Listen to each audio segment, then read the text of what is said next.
انہوں نے امام محمد مہدی علیہ السلام کو پیدا کر رکھا ہے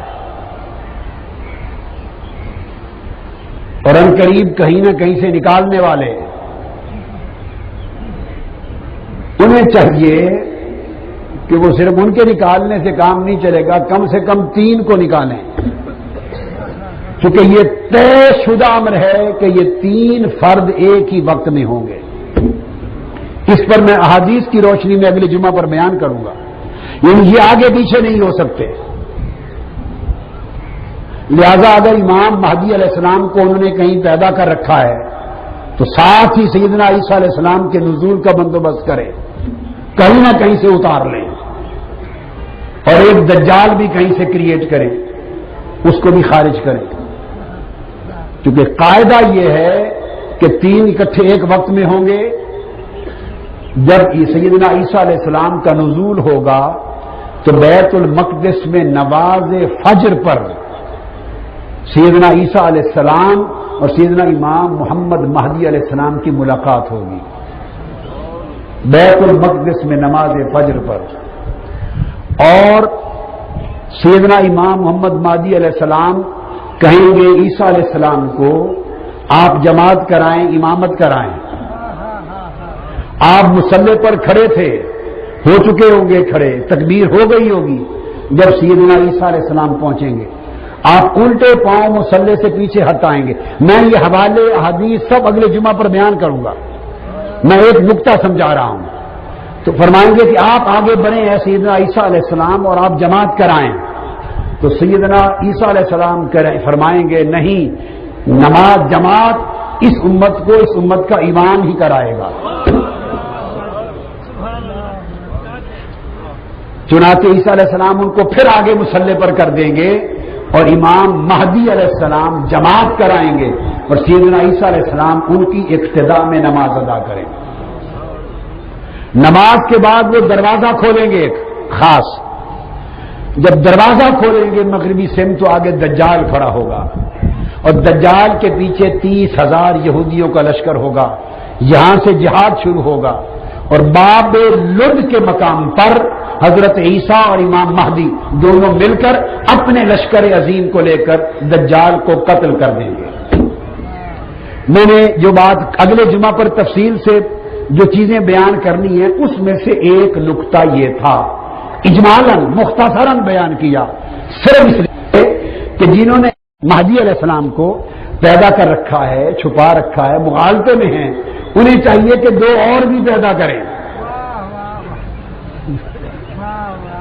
ایک عیسیٰ علیہ السلام کا ہونا بھی ضروری ہے اور دجال کا ہونا بھی ضروری ہے۔ اگر خالی کہیں کہ مہدی علیہ السلام پیدا ہو گئے اور آنے والے ہیں، اور نہ حضرت عیسیٰ کا نزول ہو نہ دجال کی آمد ہو، تو پھر یہ سارا پلان اور منصوبہ ناکام ہو جاتا ہے۔ یہ پکی بات اپنے ذہن نشین کر لیں، یہ ان پڑھ آدمی بھی نہیں بھول سکتا ہے کہ ہونا ہے تو تینوں نے اکٹھے، نہیں ہونا تو نہیں ہونا، آگے پیچھے نہیں ہے۔ تو امام مہدی علیہ السلام آئیں گے، پھر دجال کا خروج ہوگا، پھر عیسیٰ علیہ السلام کا نزول ہوگا۔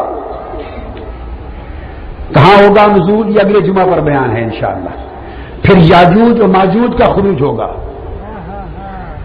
وہ زمانہ ہے سیدنا مہدی علیہ السلام کی آمد کا، یاجوج و ماجوج کا خروج ہوگا۔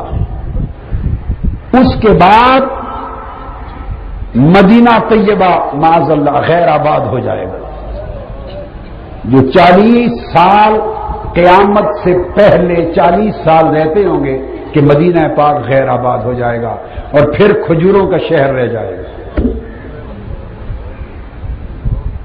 یہ قیامت سے صرف 40 سال پہلے کی بات ہوگی۔ اب آپ اندازہ کر سکتے ہیں کہ زمانہ کیا ہے مہدی علیہ السلام کی آمد کا۔ اور اس کے بعد 6ٹھی علامت کعبۃ اللہ منہدم کر دیا جائے گا، شہید کر دیا جائے گا کعبۃ اللہ۔ تفصیل بتاؤں گا احادیث میں اگلے جمعہ پر، کون کرے گا کیا ہوگا۔ 7ویں علامت سورج مغرب کی طرف سے آ جائے گا، طلوع ہوگا، رات لمبی ہوگی، لوگ کروٹیں بدل بدل کے مشکل سے صبح کریں گے، انتظار کریں گے تو سورج مغرب سے طلوع ہوگا اور آدھے وقت کے بعد پھر پلٹ جائے گا۔ اس کے بعد 8ویں علامت خروج دابہ، ایک جانور کیڑوں کی طرح پوری دنیا پہ چھا جائیں گے. وہ جانور ڈائنوسور کی شکل کے ہوں گے، اس کی تفصیل بھی اگلے جمعہ پر بیان کروں گا. بڑا جانور ہوں گے، ایک بلا ہوگی عرض کی. اس کے بعد دخان آئے گا، ایک دھواں جس کا ذکر قرآن مجید میں آیا اور حدیث پاک میں. وہ 40 دن پوری کائنات کو اپنی لپیٹ میں لے لے گا. اس کے بعد ایک ہوا آئے گی، خوشبودار ہوا چلے گی. اس ہوا میں روئے زمین کا ہر مومن متقی وفات پا جائے گا. اللہ اللہ کہنے والا، نماز پڑھنے والا، روزہ رکھنے والا ہر مومن وفات پا جائے گا. صرف کفار اور فساق جو دوزخی ہیں وہ زندہ رہ جائیں گے. اسی زمانہ میں اس ریح سے پہلے، ہوا چلنے سے پہلے، قرآن مجید نسخوں میں سے جو چھپے ہوئے نسخے قرآن مجید کے ہر گھر میں ہوں گے، آپ کھولیں گے تو صفحے خالی ہو چکے ہوں گے. قرآن مجید اٹھا لیا جائے گا اور حافظوں کے سینوں سے قرآن مجید اٹھا لیا جائے گا.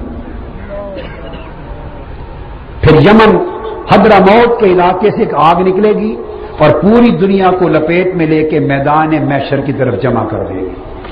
یہاں سے قیامت کا آغاز ہو جائے گا.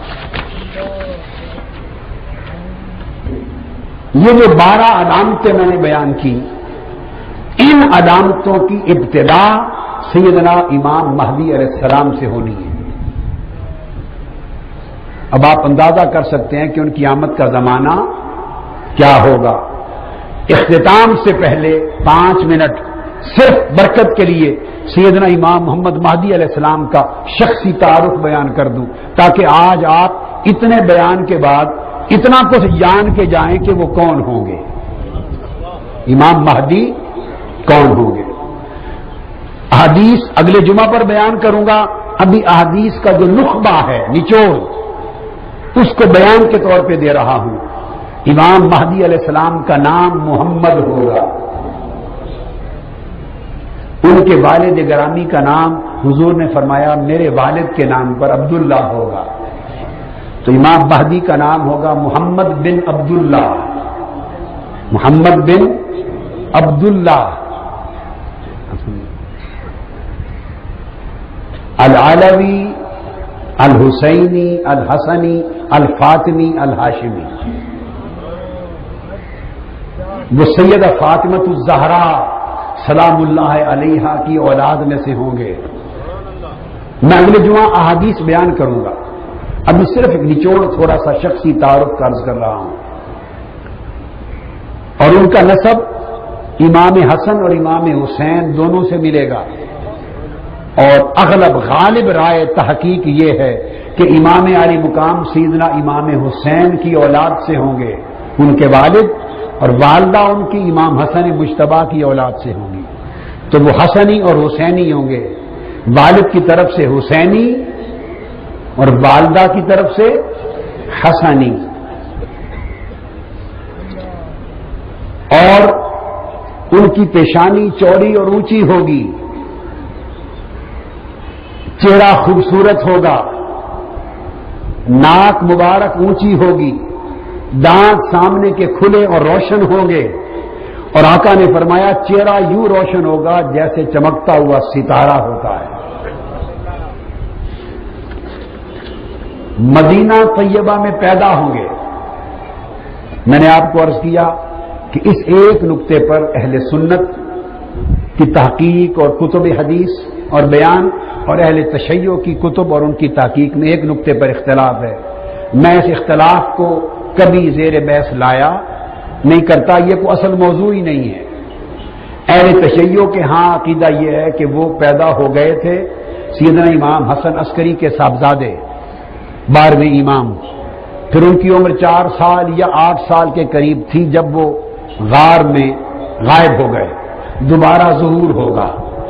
اس لیے اہل تشیع ان کو امام غائب کا لقب دیتے ہیں اور امام الزمان بھی کہتے ہیں.